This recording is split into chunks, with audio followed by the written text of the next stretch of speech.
Inquiry leaders extend an invitation to their learners to try new things. So let's get curious about this disposition, shall we? How do we build a foundation that allows the adult learners to feel psychologically safe in order to take risks or try new things without fear of judgment or ridicule or even failure?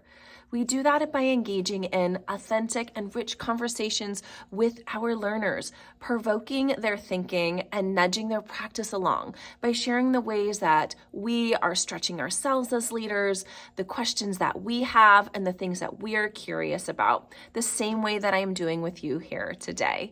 Now, I know in our roles as leaders, sometimes it also means that we need to evaluate our learners. And so feeling that psychological safety is not necessarily something that's always easy for our adult learners to do. So I'm going to share with you two different questions that still show our learners or extend to our learners an invitation to try new things while maintaining the balance within this leadership role. The first question is by using the STEM, what are your thoughts about? And then fill in the blank with whatever nudge or way that you love for your learner to have something to consider. Now, with this question, it not only does it extend an invitation for your learner to try something new, but it invites them to engage in a conversation with you, giving you both space to co-construct something together. So not only are you able to invite your learners to consider something within their professional practice, but then you're also inviting a conversation with that as well. The second question, and is perhaps my favorite, is I'm curious to know, or I'm curious what would happen if.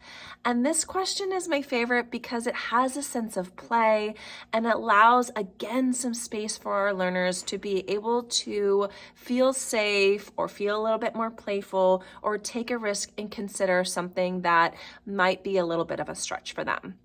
Now, after you utilize these questions and engage in that authentic conversation with your learners, you're going to do something that's called the go back. Now, the go back means just that. You go back to your learners and you go back to that conversation and you ask them how it went. You ask them what was really great that you can celebrate. You ask them things that they would love to try to consider to do next time.